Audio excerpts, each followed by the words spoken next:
When we were coming up with our launcher idea, we had a few ideas to go off of. One of them was using compressed air to be able to launch the ball, or we had some kind of kinetic launcher idea.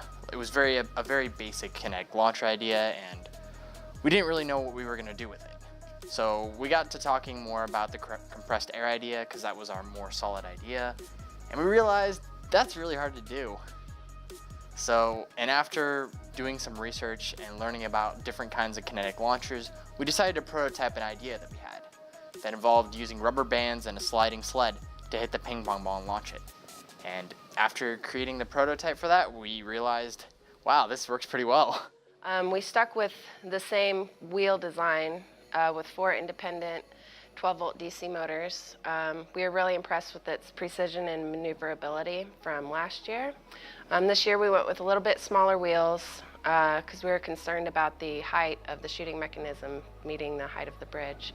This year I found some nice wheels from Pololu. They actually had a compression fitting in the middle, which fit tightly around the shafts. That was a problem from last year, where the wheel hubs didn't really fit tightly enough on the shaft of the motor, so there was some slipping due to the weight of the robot.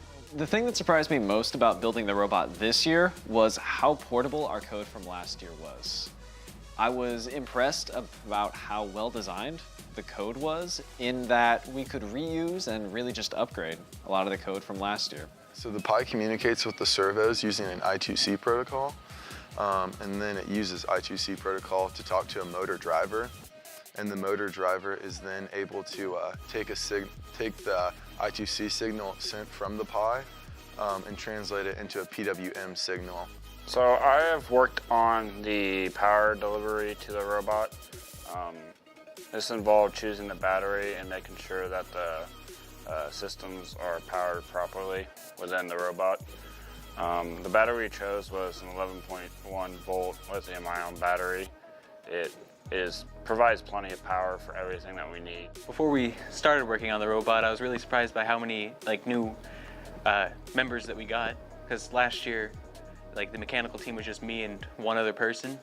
But this year we got 3 or 4 new members, and they've all been really productive, and they've been coming to the meetings, and it's been great.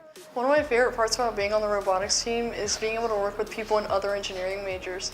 I, as a mechanical engineer, get exposed to things like SolidWorks, things like that, but I don't get to work with circuits as much, and being able to work with the electrical team and the programming team to learn new things about Python and how to use motor controllers was really cool to me, because it's something I don't have as much access to during class.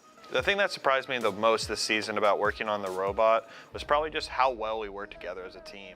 With robotics, we come from all different kinds of disciplines, whether it be mechanical engineering, electrical engineering, even industrial engineering or biochemistry.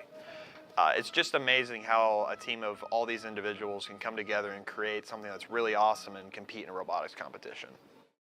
The biggest obstacle that we're going to have to overcome with the robot this year is the bridge, but I'm really not that worried. We'll get over it.